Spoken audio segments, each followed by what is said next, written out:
ನೊಂದ ಜೀವಕ್ಕೆ ಮುರಿದ ಮನಸ್ಸಿಗೆ ಪ್ರಶ್ನೆಗಳಲ್ಲಿ ಸಿಲುಕಿದ ಜೀವನಕ್ಕೆ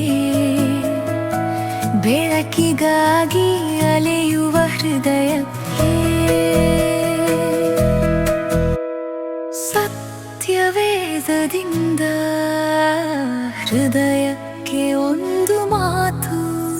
ಆತ್ಮೀಯರೇ, ಮತ್ತೊಮ್ಮೆ ಹೃದಯಕ್ಕೊಂದು ಮಾತು ಕಾರ್ಯಕ್ರಮಕ್ಕೆ ಸ್ವಾಗತ. ಪ್ರಿಯರೇ, ಇಂದು ನಾವು ನೋಡ್ಲಿಕ್ಕಿರುವಂಥದ್ದು ವಿಮೋಚನ ಕಾಂಡ 37ನೇ ಅಧ್ಯಾಯ ವಚನಗಳು 1ರಿಂದ 29ರವರೆಗೆ.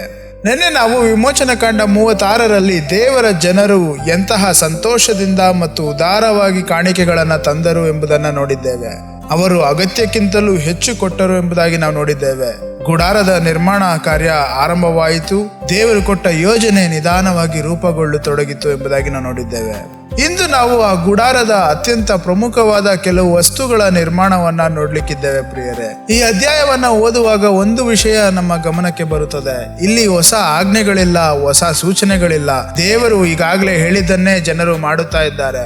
ಮೊದಲ ನೋಟಕ್ಕೆ ಇದು ಪುನರಾವರ್ತನೆಯಂತೆ ಕಾಣಬಹುದು, ಆದರೆ ಇದರಲ್ಲೇ ಒಂದು ದೊಡ್ಡ ಪಾಠ ಅಡಗಿದೆ. ಪ್ರಿಯರೇ, ದೇವರ ಜನರು ಕೇವಲ ದೇವರ ಮಾತುಗಳನ್ನ ಕೇಳುವವರಾಗಿರಬಾರದು, ಅವುಗಳನ್ನ ನಂಬಿಕೆಯಿಂದ ಅನುಸರಿಸುವವರಾಗಿರಬೇಕು ಎಂಬುದಾಗಿ ಒಂದು ಮಹಾಪಾಠವನ್ನ ಈ ಅಧ್ಯಾಯ ನಮಗೆ ಕಲಿಸುವಂತದ್ದಾಗಿದೆ.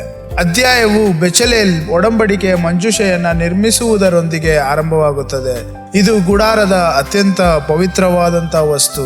ಇಸ್ರಾಯೇಲಿನ ಜನರಿಗೆ ಇದು ಕೇವಲ ಒಂದು ಪೆಟ್ಟಿಗೆ ಅಲ್ಲ ಪ್ರಿಯರೇ, ಇದು ದೇವರೊಂದಿಗೆ ಅವರ ಸಂಬಂಧದ ಸಂಕೇತವಾಗಿತ್ತು. ಅದರೊಳಗೆ ಒಡಂಬಡಿಕೆಯ ಫಲಕಗಳನ್ನ ಇಡಲಾಗಿತ್ತು. ದೇವರು ತನ್ನ ಜನರೊಂದಿಗೆ ಮಾಡಿದ ಒಡಂಬಡಿಕೆಯನ್ನ ಅದು ನೆನಪಿಸುವಂತ ಒಂದು ಪೆಟ್ಟಿಗೆ. ಮಂಜೂಷೆಯ ಮೇಲ್ಭಾಗದಲ್ಲಿ ಕೃಪಾಸನವನ್ನ ನಿರ್ಮಿಸಲಾಯಿತು. ಅದರ ಮೇಲೆ 2 ಕಿರುಬಿಯರು ತಮ್ಮ ರೆಕ್ಕೆಗಳನ್ನ ಚಾಚಿಕೊಂಡು ನಿಂತಿದ್ದರು. ದೇವರು ತನ್ನ ಸನ್ನಿಧಿಯನ್ನ ಪ್ರಕಟಿಸುವ ಸ್ಥಳ ಇದೇ ಆಗಿತ್ತು. ಇಲ್ಲಿ ಒಂದು ಸುಂದರವಾದ ಸತ್ಯವನ್ನ ನಾವು ಕಾಣುತ್ತೇವೆ. ಒಡಂಬಡಿಕೆಯ ಫಲಕಗಳು ದೇವರ ಪರಿಶುದ್ಧತೆಯನ್ನ ನೆನಪಿಸಿದರೆ, ಕೃಪಾಸನವು ದೇವರ ಕರುಣೆಯನ್ನ ನೆನಪಿಸುತ್ತದೆ.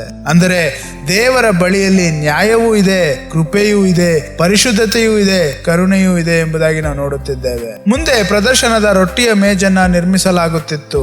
ಈ ಮೇಜಿನ ಮೇಲೆ 12 ರೊಟ್ಟಿಗಳನ್ನ ಇಡಲಾಗುತ್ತಿತ್ತು.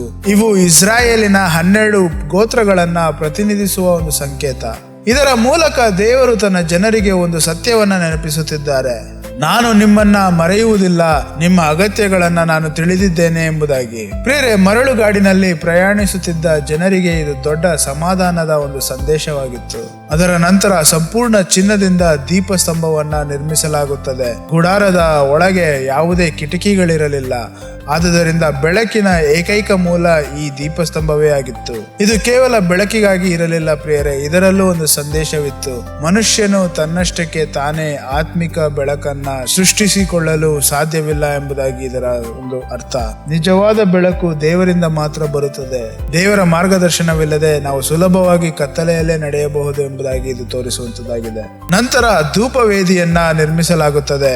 ಅದರ ಮೇಲೆ ನಿರಂತರವಾಗಿ ಧೂಪ ಹಚ್ಚಲಾಗುತ್ತಿತ್ತು. ಆ ಧೂಪವು ಮೇಲಕ್ಕೆ ಏರಿದಂತೆಯೇ ಅದು ದೇವರ ಬಳಿಗೆ ಏರುವ ಪ್ರಾರ್ಥನೆಗಳನ್ನ ನೆನಪಿಸುತ್ತದೆ. ಇದು ನಮಗೆ ಒಂದು ಸುಂದರವಾದ ಪಾಠವನ್ನ ಕಲಿಸುತ್ತದೆ ಪ್ರಿಯರೇ. ಪ್ರಾರ್ಥನೆ ಅನ್ನುವಂಥದ್ದು ಕೇವಲ ಸಂಕಷ್ಟದ ಸಮಯದಲ್ಲಿ ಮಾಡುವ ಕೆಲಸವಲ್ಲ, ಅದು ದೇವರೊಂದಿಗೆ ನಿರಂತರವಾಗಿ ನಡೆಯುವ ಸಂಬಂಧ. ಅಂದರೆ ಸ್ನೇಹಿತನೊಂದಿಗೆ ಮಾತನಾಡುವಂತೆ ದೇವರೊಂದಿಗೆ ಮಾತನಾಡುವುದು ಎಂಬುದಾಗಿ ನಾವು ನೋಡಬಹುದು. ಅಂದ್ರೆ ದೇವರ ಮುಂದೆ ನಮ್ಮ ಹೃದಯವನ್ನ ತೆರೆಯುವುದು ಎಂಬುದಾಗಿ ನಾವು ನೋಡಬಹುದು. ಪ್ರಿಯರೇ, ಅಧ್ಯಾಯದ ಕೊನೆಯಲ್ಲಿ ಅಭಿಷೇಕದ ಎಣ್ಣೆ ಮತ್ತು ಪರಿಶುದ್ಧ ಧೂಪದ ತಯಾರಿಯ ಬಗ್ಗೆ ಓದುತ್ತೇವೆ. ಇದು ದೇವರ ಸೇವೆಗೆ ಪ್ರತ್ಯೇಕವಾಗಿ ಮೀಸಲಿಡಲಾಯಿತು. ಇದರ ಮೂಲಕ ದೇವರು ತನ್ನ ಜನರಿಗೆ ಒಂದು ವಿಷಯವನ್ನ ಕಲಿಸುತ್ತಾ ಇದ್ದಾರೆ. ದೇವರಿಗೆ ಸೇರಿದ್ದು ವಿಶೇಷವಾದಂತ ಒಂದು ವಸ್ತು. ದೇವರ ಸನ್ನಿಧಿಯನ್ನ ಸಾಮಾನ್ಯ ವಿಷಯವಂತೆ ಕಾಣಬಾರದು. ಈ ಅಧ್ಯಾಯದ ಪ್ರತಿಯೊಂದು ವಸ್ತುವನ್ನ ಒಟ್ಟಾಗಿ ನೋಡಿದಾಗ ಒಂದು ವಿಷಯ ಸ್ಪಷ್ಟವಾಗಿ ಕಾಣಿಸುತ್ತದೆ ಪ್ರಿಯರೇ. ಮಂಜೂಷ, ಕೃಪಾಸನ, ರೊಟ್ಟಿಯ ಮೇಜು, ದೀಪಸ್ತಂಭ, ಧೂಪವೇದಿ ಇವೆಲ್ಲವೂ ಒಂದೇ ದಿಕ್ಕನ್ನ ಸೂಚಿಸುತ್ತದೆ. ದೇವರು ತನ್ನ ಜನರ ಮಧ್ಯದಲ್ಲಿ ವಾಸಿಸಲು ಬಯಸುತ್ತಾ ಇದ್ದಾರೆ. ದೇವರು ದೂರದಲ್ಲಿರುವಂತ ದೇವರಲ್ಲ, ತನ್ನ ಜನರೊಂದಿಗೆ ನಡೆಯಲು ಬಯಸುವಂತ ದೇವರು. ಅವರ ಜೀವನದ ಕೇಂದ್ರವಾಗಿರಲು ಬಯಸುವಂತ ದೇವರು. ಪ್ರಿಯರೇ, ಇಂದಿನ ವಾಗ್ದಾನ, ದೇವರು ತನ್ನ ಜನರೊಂದಿಗೆ ಇರಲು ಬಯಸುತ್ತಾರೆ. ದೇವರು ದೂರದ ದೇವರಲ್ಲ, ನಮ್ಮ ಜೀವನದ ಪ್ರತಿ ದಿನದಲ್ಲೂ ನಮ್ಮೊಂದಿಗೆ ನಡೆಯುವಂತಹ ದೇವರು. ಹಾಗಾದ್ರೆ ಇಂದು ನಾವು ಕೈಗೊಳ್ಳಬೇಕಾಗಿರುವಂತಹ ಆಜ್ಞೆ, ದೇವರ ವಾಕ್ಯವನ್ನ ಕೇಳುತ್ತಾ, ದೇವರ ಮಾರ್ಗದರ್ಶನವನ್ನ ಹುಡುಕುತ್ತಾ, ದೇವರ ಬೆಳಕಿನಲ್ಲಿ ನಾವು ನಡೆಯಬೇಕು. ಪ್ರಿಯರೇ, ಹಾಗಾದ್ರೆ ಇಂದು ಇದನ್ನ ನೆನ್ಪಿಟ್ಟುಕೊಳ್ಳೋಣ. ದೇವರು ಕೇವಲ ನಮ್ಮಿಂದ ವಿಧೇಯತೆಯನ್ನ ಮಾತ್ರ ಬಯಸುವುದಿಲ್ಲ, ದೇವರು ನಮ್ಮೊಂದಿಗೆ ಸಂಬಂಧವನ್ನ ಬಯಸುತ್ತಾರೆ. ಗುಡಾರದ ಪ್ರತಿ ಒಂದು ವಸ್ತುವು ಆ ಸಂಬಂಧದ ಬಗ್ಗೆ ಮಾತನಾಡುತ್ತದೆ. ಆದುದರಿಂದ ಇಂದು ದೇವರ ಆಶೀರ್ವಾದಗಳನ್ನ ಮಾತ್ರ ನಾವು ಹುಡುಕದೆ ದೇವರ ಸನ್ನಿಧಿಯನ್ನು ಹುಡ್ಕೋಣ, ದೇವರೊಟ್ಟಿಗೆ ಇರ್ತಕ್ಕಂಥ ಸಂಬಂಧವನ್ನು ಹುಡ್ಕೋಣ. ಯಾಕೆಂದ್ರೆ ದೇವರ ಸನ್ನಿಧಿಯೇ ದೇವರ ಜನರಿಗೆ ಅಂದ್ರೆ ನಮ್ಮೆಲ್ಲರಿಗೂ ಸಿಗುವಂತಹ ಅತಿ ದೊಡ್ಡ ಆಶೀರ್ವಾದವಾಗಿದೆ.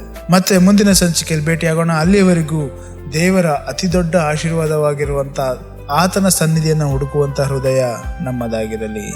ಆಮೇನ್. ದುಂದ ಜೀವಕ್ಕೆ ಮುರಿದ ಮನಸ್ಸಿಗೆ ಬೆಳಕನ್ನು ಹುಡುಕುವ ಹೃದಯಕ್ಕೆ